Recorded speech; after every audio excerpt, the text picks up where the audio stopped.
The boxes that are supposed to help us understand one another ultimately wedge us further apart. Even worse is that we rage against the artificial divisions the boxes create, claim that we're more complex and complicated than how we're defined by others, and then turn around and stuff the next person we meet into one, and tape the lid shut. And then, as if the indignity of life isn't enough, when a person dies, we cram what's left of them into one final box for eternity. Sean David Hutchison. Welcome to the Lost Traveler Podcast. I'm your host, Henry Cameron Allen, and we're wrapping up a series for Indigenous Peoples Month, which was November, but now we're into December, and we've had so many incredible guests that we just wanted to keep the conversation going. And I thought, what a great opportunity to bookend this brief series with the people who started it with me. That's Chief Midegah of the Pembina Chippewa. And it's my dear cousin and friend, Sherry Rose Cardinal as well. Welcome back. Yeah, it's great to be here again. Yes, thank you. From Miss Cozyquay. I'm Miss learning Cozyquay. to say that. Yes, I'm learning to introduce myself. That's wonderful. We're bonding as cousins, as family, as tribal members, and we've had such wonderful conversations, the three of us. And a topic came up recently that I think would be really great to bring to this forum, because a lot of people are feeling disconnected right now and out of whack. And we've been talking about finding balance and finding grounding as an essential universal life skill that some of us are more well-versed in than others. And of course, the purpose of this podcast is to bring together people who have wisdom that can give our listeners around the world practical tools that they may want to try or apply to their own lives. So I'm excited to get into it with the two of you. Incidentally, if you want to hear a little bit of their biography and backstory, listen to episode 1 of our series, because it's all in there. Go back and listen to that if you haven't yet. And it's also in the description for this episode.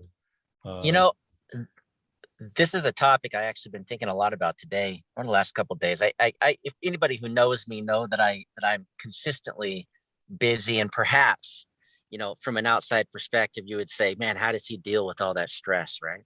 Every day I ask myself that question. Yeah, like how does this happen? But I think that it's important to understand, well, it's more important how you deal with the stress than how you think another person's dealing with their stress. And in finding balance, for me personally, I think that many people, just like you just said, are feeling that something's off, something's wrong. Maybe they're not on the right path, but the path they're on is a path of boxes. We live in a box called a house. We eat at a box called a table. We sleep in a box called a bed. We get into we watch the light box called a TV or the phone. We get into a mobile box called a car, to go to another box called an office, where within boxes we're moving around. And so when you're in that space, it's really difficult to find objectivity. And so I think that it's first important to recognize that the path you're on is between boxes. So how do you step out of the boxes? That's great. Well, and Zoom is another box for those that are working virtually or connecting with family and friends via Zoom. It's another series of boxes, isn't it? That's right. It is. The way I, as a stress management coach and therapist, the way I deal with stress is to touch the earth in some fashion, to make sure that I step outside those boxes. In fact, one of the themes of my counseling is learning to color outside the lines, learning how to move outside the lines or the boxes, to replenish and revitalize yourself from the energy and the spirit that the boxes seem to take away or drain from you. So one of the things I do every day is go outside and touch the earth, make sure that I get some outside time. Sometimes just even between sessions, if it's a particularly raw session or difficult or highly emotional, I'll go outside and put my hands on a tree and see things, see the stress going down the tree trunk and into the roots and spreading out into the earth, and let the earth purify it again, and it comes around. And those kind of visualizations, it's a mindset. Stress management is a mindset. And you have to find kind of your own rhythm, what works, but we aren't made to live in boxes. That's not humanizing, it's dehumanizing. And we need to learn how to relate and have a relationship with the earth and the animals and the sky and everything outside that is creator's creation. Because when we're living inside the boxes, we are detached from the rest of creation. And after a while, that takes a huge toll.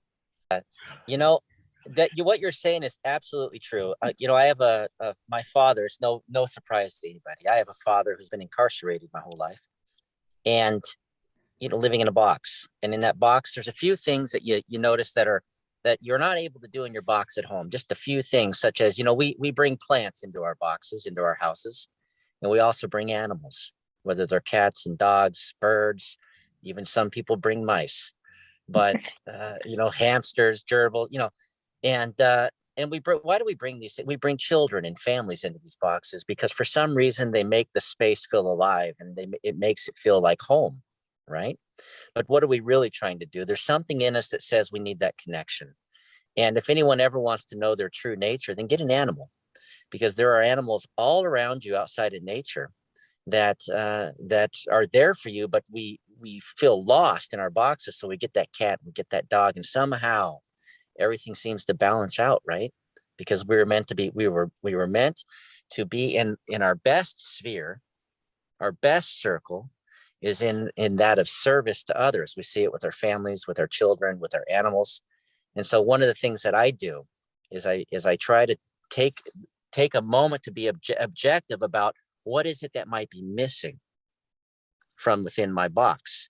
And if it's missing in your box, then get out of your box and go get it. Whether that's like what Sherry just talked about, was going out into nature, right? Or bringing nature into your home.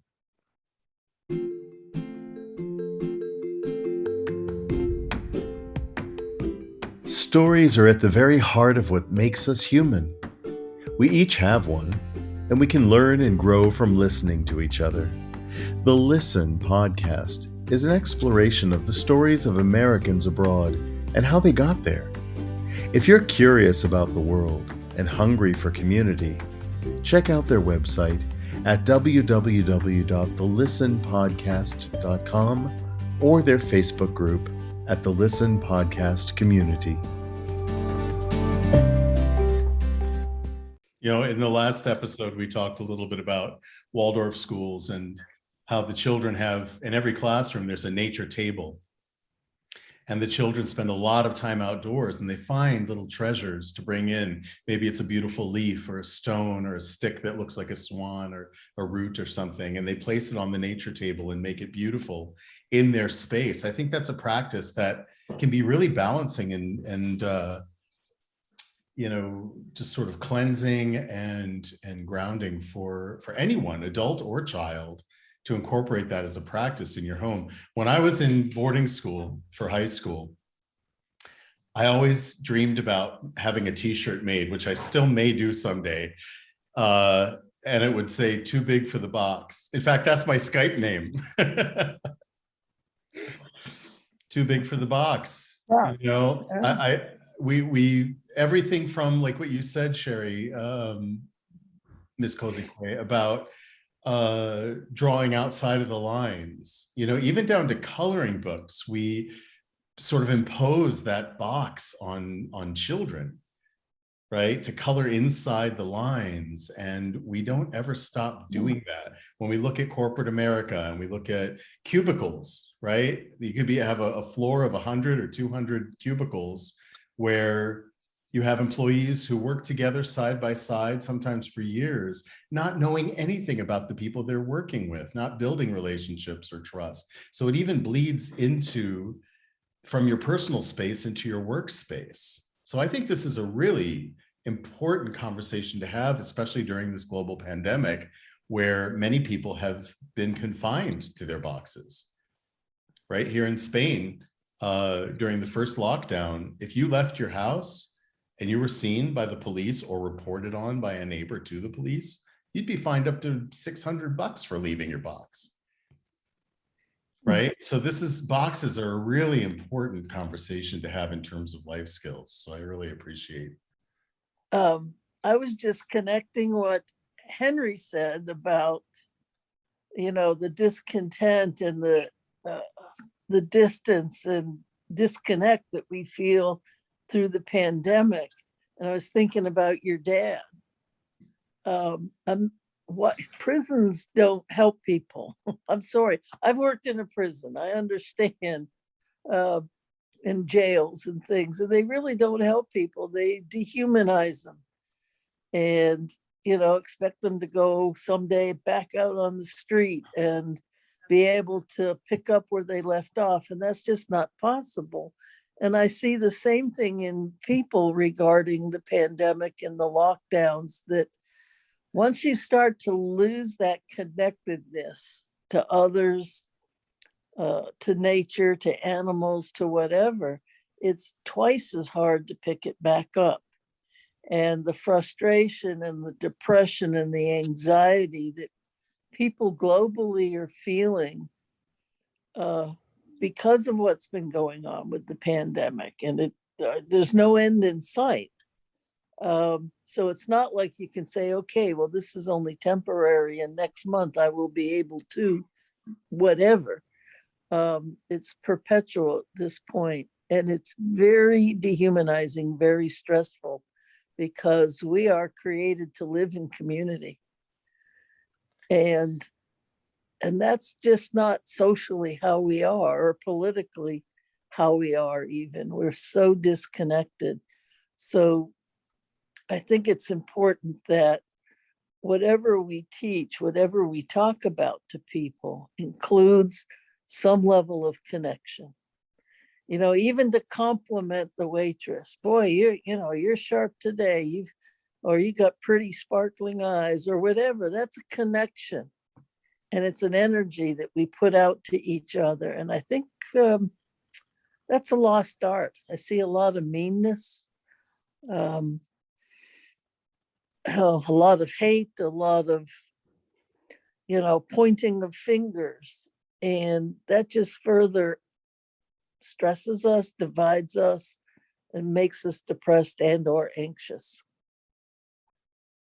Yeah, I absolutely think that there's a lot of that going on. There's these two paradigms that are running parallel to each other. And one of those is how we view ourselves, correct? And the other one is how we view ourselves with others. And when I say others, not just other people, but the nature that surrounds us, the trees and the water and the wind and the sun and even the insects interacting with the different, everything that surrounds you, the birds, and feeling a balance. But you start this journey here on the earth as yourself, and then you're going through this path where other people are trying to tell you about yourself. But the reality is, at some point, you got to know who you are. Yep. And you have to find what works and fits for you, not what somebody else tells you is the path, or the stream of boxes and the stream of paper that's going to get you happy. Happy has to start inside you. And it's a journey that only you can take. And I think that people got lost in the happiness of what other people, the checklist of what other people told them would make them happy, until this pandemic came, caused you to take a step back, to reflect and say, am I really happy? And I think a lot of people are right now standing on that precipice of, am I even happy with myself? Mm-hmm. Oh, totally agreed. And that's trained from early childhood. right? The more you hear something, the more you're apt to believe it. And when from the age when we can understand language, when you have an authority figure, be it a parent, a grandparent, a teacher, standing over you, telling you what you are, who you are, a guidance counselor in school telling you who you should be or what you should do with your life. You hear those messages over and over again. It's really hard once you've reached adulthood sometimes to break through that box or all those boxes telling you who you are. I've had that feeling of everyone claims to know me. Everyone claims to know Henry Cameron Allen. They know who I am. They really know him, right? But nobody bothers to stop and ask me who I am, right? My grandmother had a wonderful saying. She used to say, oh God, she had so many sayings. What was the one that I was just thinking of? It just went out of my head. Oy vey? Oy vey! No, she used to say that when you label yourself this, that, or the other thing, you're opening up to everyone else's interpretation of what it means to be you. When you're putting that label out into the world yourself, when you're talking, Midegah, about self-awareness and self-knowledge and self-definition, whatever you come up with, be mindful that the way you present yourself to the world is the way the world is apt to perceive you, right? What she used to say was, let your name be labeled enough. Let them get to know your good name. People should smile when they hear your name. Because if you are projecting your good name, that means you have had, you're a clean drop of water, right? You have had that opportunity to cleanse yourself and to define yourself on your own terms by your words and your actions in the world. And that will resonate farther than people realize, I think, sometimes. What would you both say are some practical ways that people can break those cycles, burn those old tapes that are on constant replay in their heads, of the voices outside themselves saying, this is who you are? Well, I think one of the first things that you can do is to take some time to be alone and be okay being alone, and get outside your box and be alone. Now, I'm not saying take a vacation and get on a plane through the sky and go somewhere fantastical. Okay, you can walk across the street, sit in the park, and feel the wind, and hear the birds, and see the little critters flying around, and the squirrels staring at you like, who's this crazy person trying to steal my nuts, and just really think about, who am I? Who am I? Ask yourself, do I know myself, and am I seeking self-improvement for myself, or is it for somebody else? And if it's for somebody else, then you need to evaluate, is it worth it? And then secondly, surround yourself with an environment that is uplifting to that person that you know you are. And if the people you surround yourself are not supportive of that, then you gotta change your environment. Now, for example, if I'm a hunter-gatherer 10,000 years ago and I'm wandering around and I end up where it's cold, the weather changes and it's cold, I don't just sit there and go, gosh, I'm cold. I move to where it's warm. Okay? Don't be afraid to move where it's warm. And I'm speaking metaphorically. Kindness is the power and peace. The greatest thing you could ever do is be kind. And so if you're not surrounded with kindness and you're surrounded with control is fleeting. Kindness is enduring. And sometimes that control is disguised. We see that a lot in social media. Yes. And so something I do is I'll let my battery on my phone go all the way down to about 10%. And I do this with intention. And then when it's about 10%, I disappear. I go straight into the woods knowing full well that it's going to die. And then when it dies, you have a moment where you have to make a decision. Do I turn back because I need that connection with other people?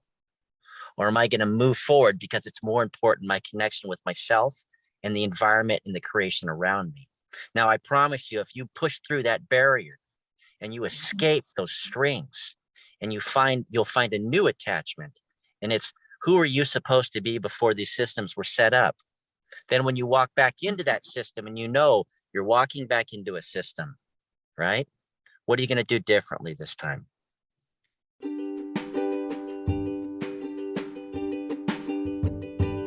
Shadow and Light, LLC, was established by Dave Roberts and Reverend Patty Farino, co-authors of When the Psychology Professor Met the Minister. Their mission is to empower individuals to transcend life challenges by integrating spiritual practices with psychology to achieve peace. They are available for individualized spiritual counseling, virtual or in-person presentations and workshops to universities, organizations, and other interested groups, virtual or in-person book club meetings. For further information, go to psychologyprofessorandminister.com. One of the things, especially this week, it's been clear to me after being in lockdown for almost 2 years.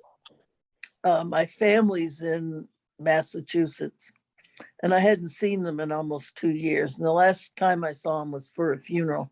So it wasn't like, we had other things we had to focus on. And I've been feeling so disconnected and so alone because I live alone. I'm slightly elderly. So it was nasty, awful. And so finally this week I came back, and I grew up here. And what I've discovered in coming back, especially this time, that I see this place through different eyes. The person I was when I lived here was imposed on me. Not out of malice, but I was adopted, and my heritage, knowing about it and learning about it, was denied to me. And here I am in a city in Massachusetts where that heritage is paramount. It is the number one thing, the Nipmuc Nation around here. And when I lived here, I didn't know anything about it. Nothing. And it's only in the coming back with adult eyes, with a sense of who I am, not even knowing my tribe or,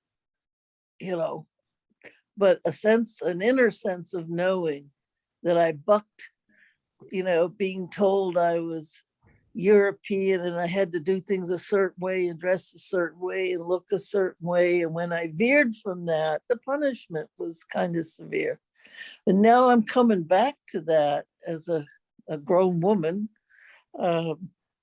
with new eyes. And I see myself for who and what I really am. And I'm able to live that from the inside out. And I found in the past week a true sense of joy and happiness, that here I am back where I started, but bigger and better, because now I'm really who I am. And there's no one telling me that you can't be that way. And that's the difference between health and dis-ease, I believe, is living from the inside out and really getting down to your own heritage, your own genealogy, your own sense of knowing, and shutting out the noise. Because I know when I go back to Texas, I won't be able to stay there because there's noise there. I'm going to have to come back here, which is what I would hope for. But it's important that I'm surrounded by people that love me, care about me, and will let me be who I really am. That is so critical. So I have a question about that. Okay. As you know, we have listeners in 30 countries and growing around the world. Mm-hmm. There are cultures in the world that actively prevent what you're talking about. Mm-hmm. There are communist countries, dictatorships, religious fanatic, governments that are all about control, all about telling people who they can and cannot be. I've lived in some of those countries. I grew up in some of those countries, and it was shocking to me being an American, and having my own personal family culture, but not growing up in America, that there was such a deliberate control to keep people from themselves. Parents couldn't trust their children and vice versa. Otherwise, they'd be reported to the government if they said one thing that was off, the teaching of whatever they were. That's happened. Yeah. Talk about that. And so I think that, I've had the opportunity to have some experience, throughout Asia and Europe, and then also the amazing experience that people who have the convenience of being born in the United States or Canada or perhaps what they call a Western society, their birthplace is a convenience that others don't share because of things that occurred around the world that made these invisible lines called borders that are more stuck in the heads than they are in reality. And where they take a river, a mountain, a grass field, or a forest, or water, and they say, well, now there's the us and there's the them. And then for some reason, when you're a part of that us group, which is, again, the convenience of those born in great places tend to have great outcomes, and the inconvenience of being born in the wrong place at the wrong time, in the wrong economic or governmental structure, it really limits your options. And so, yeah, it's easy to say, be true to yourself. It's easy to say, find your path, but it's really hard when you wake up and you're in a box in a cell, right? And your life then becomes this life sentence. You're just trying to survive and make it through, right? But that's go ahead. Sorry. But that's the thing, that the dilemma that we as a global community have to address, just like we do in our local communities. When we saw in the last century children and families suffering, and the majority said, well, this is not right, and they stepped in to try to balance that load. Internationally, there has got to be an awareness and an awakening that what's occurring to women and children that are the same eyes and the same truth as you, that they can express that and experience that. And so when will that happen, I think, is the big question, because if we're talking about from a Western perspective, we're being ignorant to the reality of 2/3 of the world that are dealing with a daily prison sentence. And so in that prison sentence, it's more than just, like they told me in boot camp, just survive lunch to lunch, right? Breakfast to lunch and lunch to dinner and then sleep. Well, a human can't do that forever. And you wonder why the life expectancy is so low in some of these countries. And so there has to be an awakening about how do you speak about finding yourself in those locations, and what can we do to help? Exactly. And that's what I was getting to, is that this trip this week has allowed me to really understand the importance of that message. And when I look at the world and look at the rage and look at the anxiety and look at the depression that so many people live with day to day, it doesn't matter what country, it's there. And we fight against each other because life is dehumanizing in the way that we approach it. You talk about the borders, and living in Texas, I'm very familiar with the border issues, and how do you come to terms with the fact that people are flooding to the United States. But I understand it, but there's other people that can't get to the United States. So the message has to, and that's why I love this podcast, the message can get out and we can share that, and hopefully others will keep sharing it, and we can find a solution to the dilemma that to humanize life in some fashion, because that's what makes us sick. Yeah. I know that a lot of people try to immigrate to the United States because of that single line in the Constitution, that we have the inalienable right to life, liberty, and the pursuit of happiness. That doesn't exist in 2/3 of the world. Right. And so, and dare I say it, I don't believe that America is living up to that promise. living up to those inalienable rights. And I don't think that they ever have. I think that those rights were inspired by the indigenous people of Turtle Island, who were there for thousands of years before the Europeans arrived, before the British arrived, and the Dutch arrived, and the French arrived, right? And so that concept is freedom, the right to self-definition, the inalienable right, that this is your birthright to self-definition. Every human being on the planet has that birthright to self-definition, to live your life on your terms. Liberty, meaning the freedom to choose the path that you feel called to and that calls from you.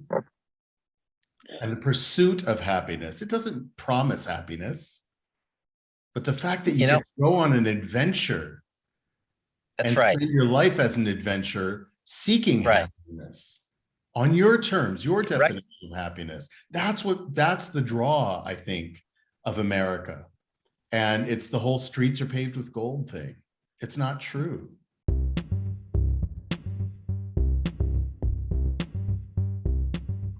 Listen up. How can a sock, a patch, or an insole help so many people live their best lives pain-free, balanced, and strong? Scientifically speaking, there is a proprietary pattern embedded in Vox, socks, and insoles that touches specific neuropoints and other receptors in the metatarsal or ball of the foot, creating homeostasis or balance in the brainstem. This prime real estate in your brain is responsible for automatic functions like balance, stability, strength, power, range of motion, flexibility, mobility, and so much more. The Vox patch works in the same way, but it uses receptors on other parts of your body to elicit the same response. The moment your receptors touch this Vox technology, it opens up communication pathways throughout your unique system, allowing you to become instantly stronger, more balanced, have less pain, and increased range of motion.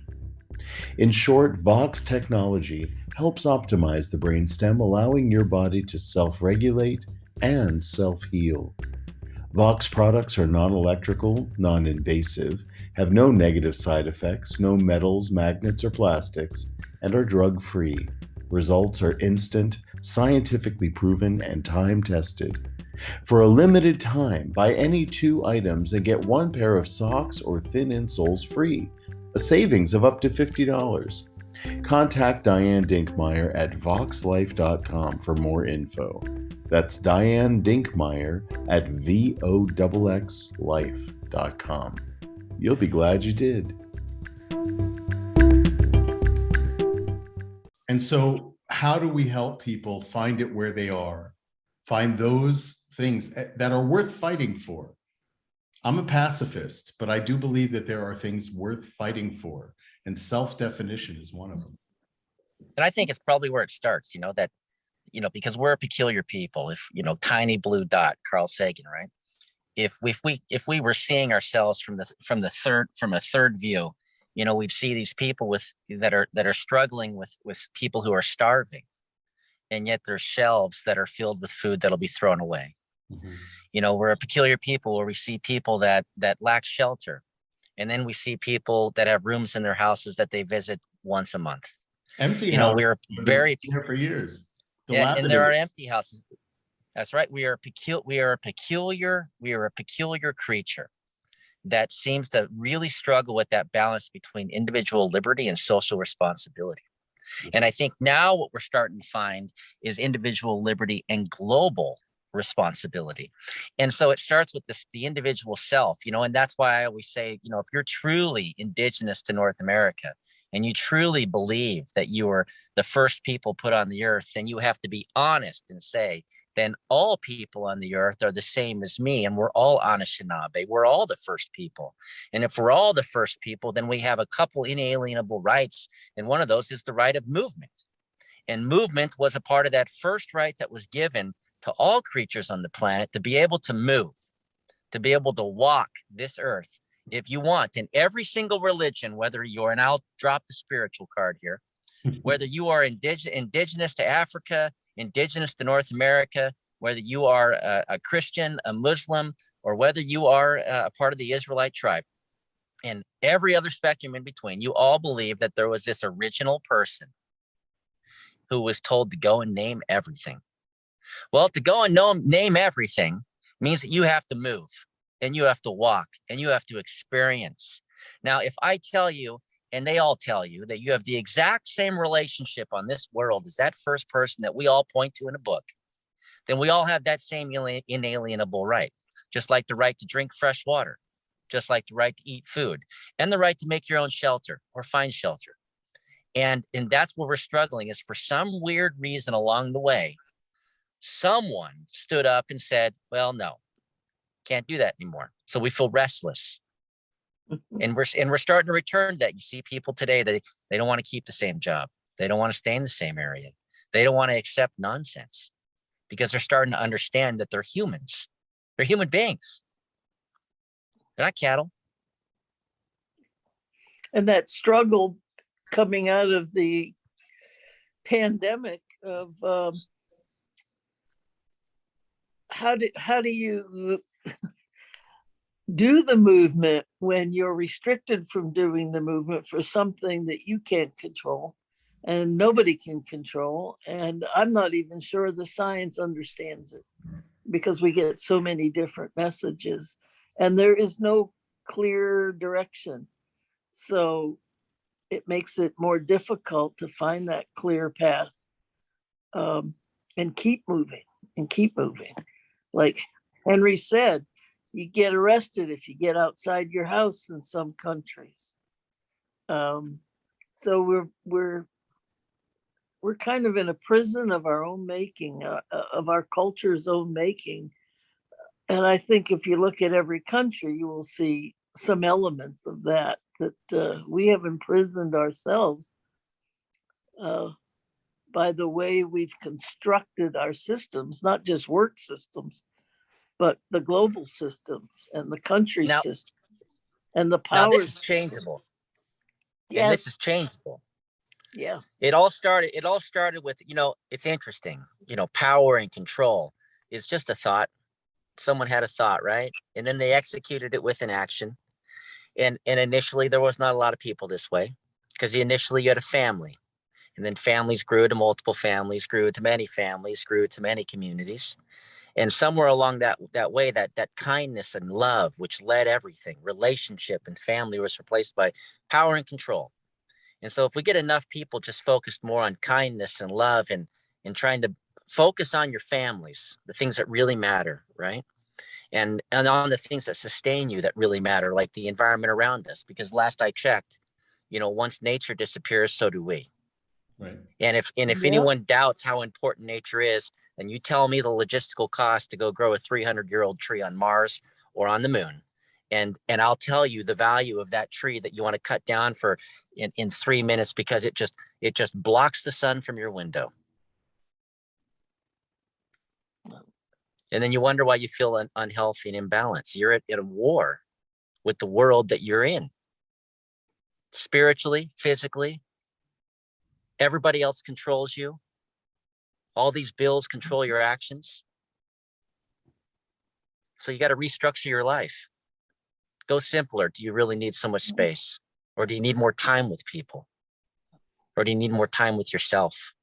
Do you need a little bit of a balance amongst all that? I think so. And do something for somebody else. Self with a capital S.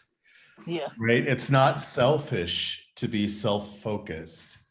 And if you really think about it, and this I think is a really important message for people to hear, is that when we're talking about first people globally, every single human being walking the planet today is the first person. I hesitate to say the first man. I take gender out of it, but it's the first person. Each one of us is the first person the day we are born. You're uniquely you. There's no other you on the planet. You are the first person. You get to go around and name things now on your terms, in your language. Exactly. And it all starts with a universal gift that we have as human beings that I don't think any other living being on the planet has, at least not in the same way that humans do. And that's our imagination and our capacity to dream. That's where it begins. And if you're stuck in a prison cell of whatever making, whether it's imposed on you or whether it's of your own devising for whatever reason, out of fear, your imagination is free, is freedom. You can move in your imagination. If you can't go out and plant your feet on the green grass, your bare feet, it's called earthing, look it up. You can do it in your imagination. Yes. And if you form a practice of connecting with that self with a capital S, which is made up of every single person who has ever lived before you, who is in your blood and in your DNA. So not only are you you, but you carry along with you the dreams and imaginations of your ancestors. And your dream life is the way that you connect with them. You ask as you're falling asleep, you close your eyes and you say, come to me, bring me wisdom, help guide me through this. And look at the images that come to you in your dreams. Maybe it's lucid dreaming where it's more like you're seeing a movie in your head. And sometimes you don't quite remember it, but it still carries the scent or a sense of what you dreamed. You wake up with a certain feeling, right?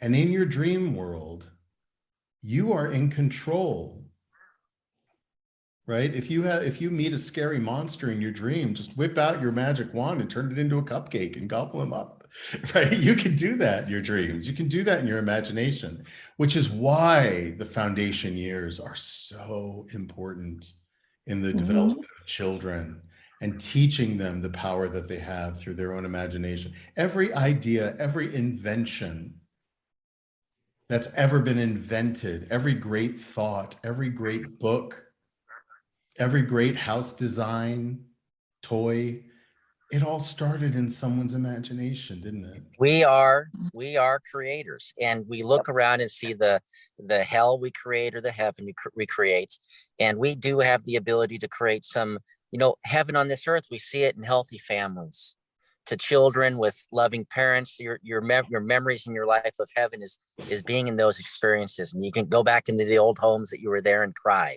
right? But, it's sort of like, praying to your creator and saying, why can't you create a better life for me? Right?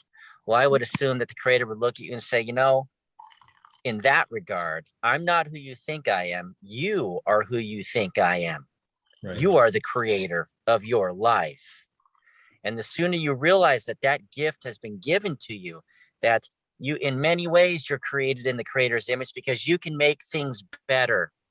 You go to the woods and everything around you just chooses to exist in the environment that it's in. When it's cold, they shiver, right? And when it's warm, they find shade. But we have the ability to actually change the environment for the better, which is an incredible gift, or an incredible tragedy when we don't do it with the temperance, with the restraint of our heart, and how it may impact somebody else. So what you just said is exactly right. We are the creative, the most creative creatures on this planet. Well, maybe other than spiders, but that's a whole nother story. And we're all related. I mean, even the plant kingdom, we share something like 30% generally of our DNA with the plant kingdom, right? And animals too. Bananas, we share 60% of our DNA with. Right. So there's got to be a little bit of creativity in there somewhere. Right. But we're all connected. That's the point. When I hear people who are, and bless them, they are so convicted to their faith. And I have great respect for the discipline that requires in this world. And they say all power to God, all power to the creator. What for me is missing in that expression is I'm part of that power. I'm part of that creator in me. Hi, I'm Yvonne Johansson, and this is My Little House. My Little House is an interactive, multisensory educational felt toy that I invented to help develop children's language skills. I love my little house. I've been working as a speech therapist for over 20 years. So then I just thought, wouldn't it be great if I could just take this one-dimensional board and make it into an actual three-dimensional toy? How cool would that be? That's the idea behind My Little House. You can spread it out flat like a 4-panel felt board, or here's the cool part. In the blink of an eye, My Little House easily converts into a 3-dimensional reversible house. My Little House comes with 36 felt cutout pieces that match outlines in 8 colorful rooms. And they're felt, so they stick. Each piece inside My Little House has been placed with purpose. But My Little House isn't just for kids on the spectrum or with significant disorders. It's also for typically developing 2 to 5-year-olds. It's a fun toy. I always say to my kids, when you get stuck, you have to ask for help. Can you tell me what you see on top of the refrigerator? Apple. I know that My Little House is going to make a difference in thousands of children's lives. I just need your help in getting it out there. Thank you so much for listening. For more information about My Little House, My Little Farm, My Little Zoo, and other smart felt toys, visit www.smartfelttoys.com.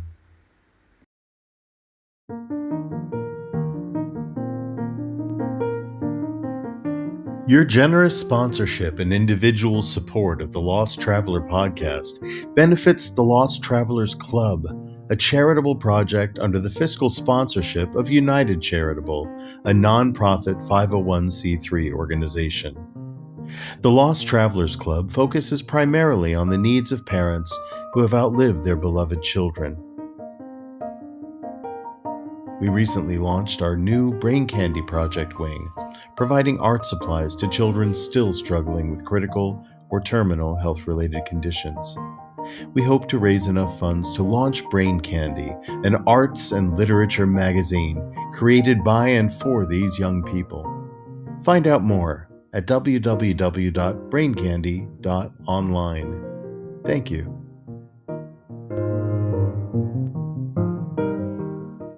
If we all say in one way or another that we're a reflection of the divine, right, created in God's image, who are we not to be the most creative force in the universe?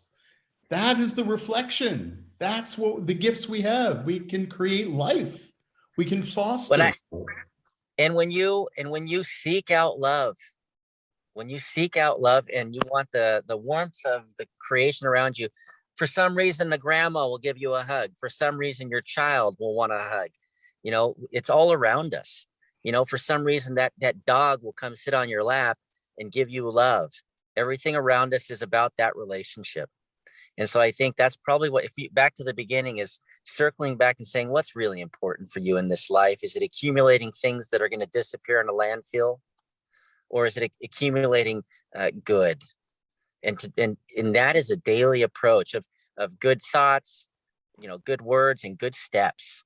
And that's what you hard. do with your hands, It's so hard to teach to children when we have holidays like Christmas and Hanukkah, where it's all about the stuff.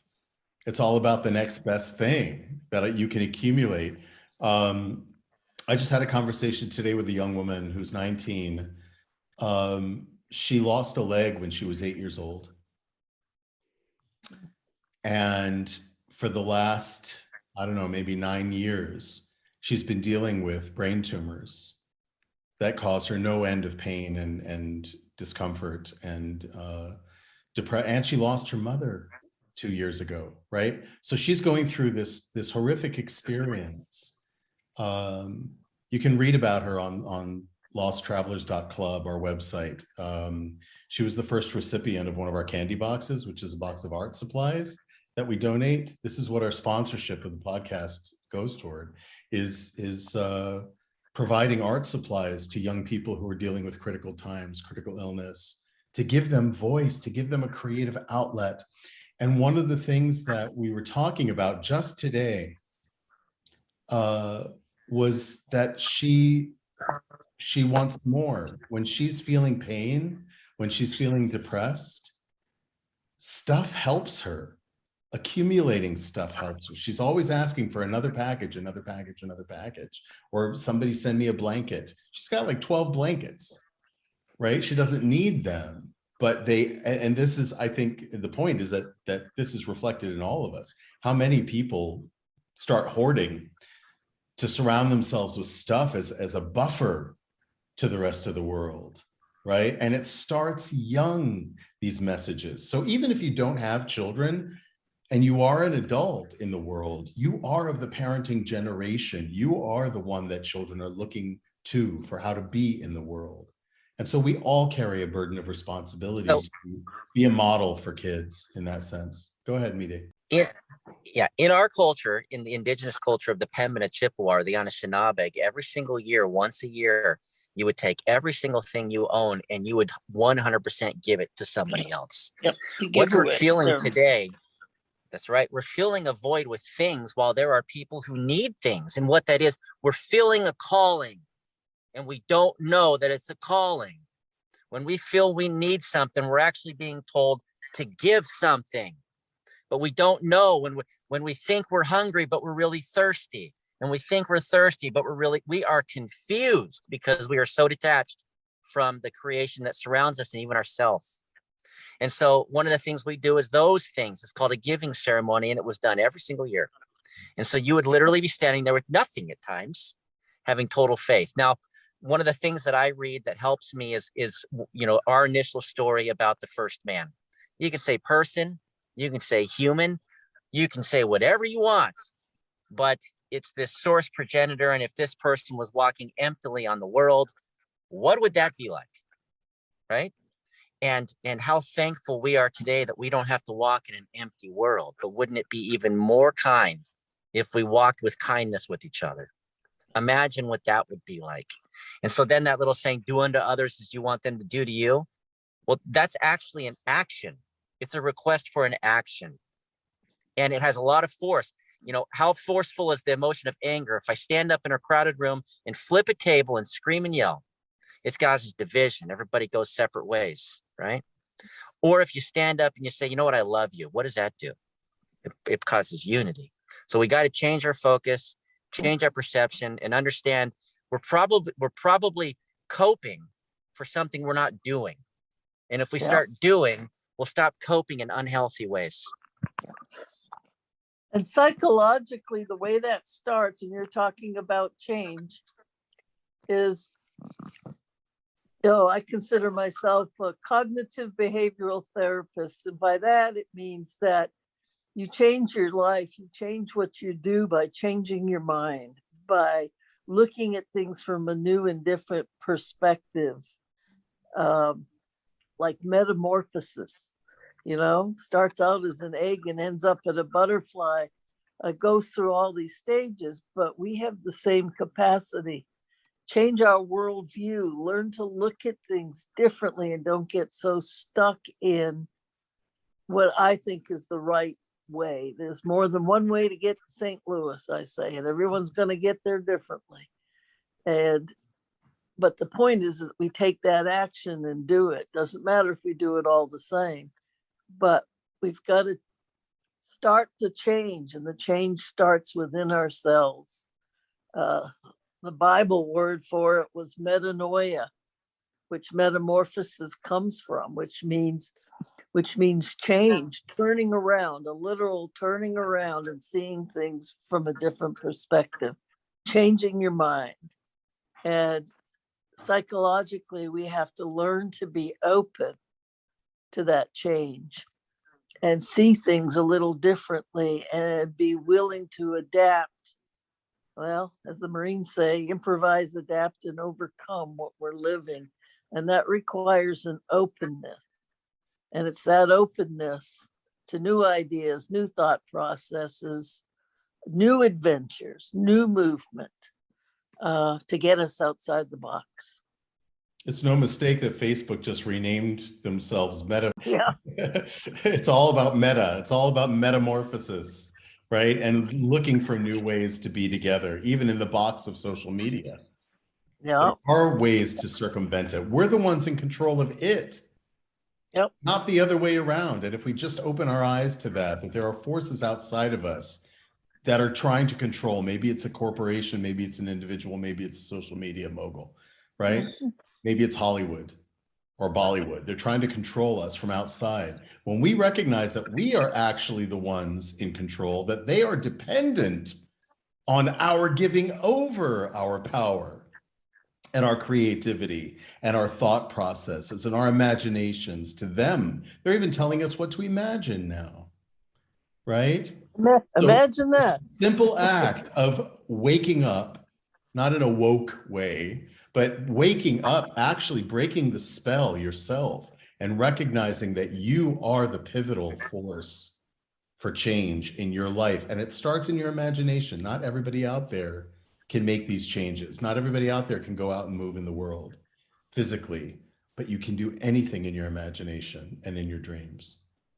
And that's I'm glad we came to that point in this discussion, because that's where freedom lies for all of us, individually and for humanity. That to me is the Messiah. We are the Messiah. We're already the Messiah. And we all wake up and recognize our power for kindness and goodness and truth and beauty in the world. Then that's the promise. That's what we've all been waiting for. But it starts, like you said, Sherry, within each one of us. Well, I want to thank you both for being here today. And I'm going to end this with a song that Midegah has pre-recorded for us about the first person and what he was talking about. The prophet came to the people to instruct them on how to live better and to remember the first man and his journey in his life, which is their journey in this life. That first man was told by the Creator to go and name every plant, animal, object, and aspect of life on the earth and in the seas. This was as much a continuation of that first encounter at creation, when that first man was told, "I give you life," by his Creator himself. Now this first man is told, "Go and travel the world and learn its boundaries and name everything."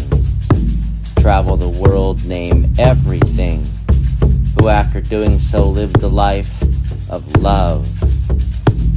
When the journey of that first man was concluded, he returned to the first woods. He spoke to his Creator. After a lifetime traveling the world, across the vastness that he had spread his children, then the Creator said to the first man standing in the first woods, while the birds were heard singing, "And who are you?" To which the first man reflected and replied in words like poetry, in the telling of who one is, of his life as a child, of that of his ancestors' prayers, of how he saw himself. He ended, "I am love."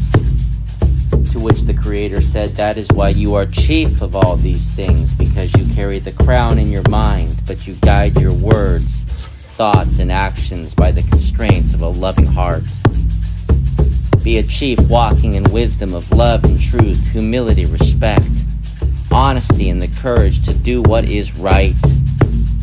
As kindness is the power and peace, enduring all things in all ways, in all places, in every step, every word, every thought. Love, unity." And the first man knew, because there was only one Creator. So we must speak for the tree, for the water, for the earth, for the people, and all living things. We must honor human life as we honor our own hearts, honoring all life, plants, animals that fill the measure of nature. And as you give respect to another man, give equally to his property, which is the same as to the creation of the Creator. Honor yourself as you protect your own eye and keep it pure so you can see. And in all these things be fair and just in every degree. After a life of speaking these things to his family, his people, the first people upon the earth, the first man laid down. The first man again in the first woods with the one Creator and the whole world watching. this first man die, the Creator again spoke. You are a chief over creation that I have made. Is this experience leaving this grain of sand painted across your face? Is this love? The first man breathed and sang. The sound approaches, the thunderbird draws near. The entire world weeps. I will go home. I will go home. The birds are heard singing. I will go home. I will go home. The Creator spoke. I give you life. The prophet taught the people they are equally loved, equally in union with the one Creator, to live for good in the world through good thoughts, words, and deeds, equal as that first man, saying, I am love, a chief in creation. And these are the degrees in a life well lived in this cocoon. You are life, live it. Travel the world, its furthest boundaries, name everything. Who are you? Experience it, your childhood, your ancestors and their prayers, yourself and yours. You are love. Be a chief steward of life within creation, walking in these teachings of the wisdom of love, humility and truth, respect and honesty, true courage to do what is right. As kindness is the power and peace, endure all things in all ways, in all places, in every step, every word, every thought. Love, unity. Speak for the trees, speak for the water, speak for the people, and all living things. Be a teacher of kindness. Thank you all. And thanks, listeners. You can go and check out our previous episodes in this series for Indigenous Peoples Month. Keep looking for us, share us. The more people listening, the better we are. And if you'd like to become a sponsor, all proceeds go to benefit kids like Emma who are struggling for their own lives, and it gives them the gift of their own self-expression. So it's only $200 a year. And for advertising costs, that's a drop in the bucket for a lot of businesses. So help us out, help yourself out. Nothing feels better than giving, especially this time of year. Thanks a lot, Thank Sherry. you, Henry. Thanks a lot, Appreciate it. Midegah. Yeah. And we'll talk to you again soon. Yes. Miigwech. Miigwech.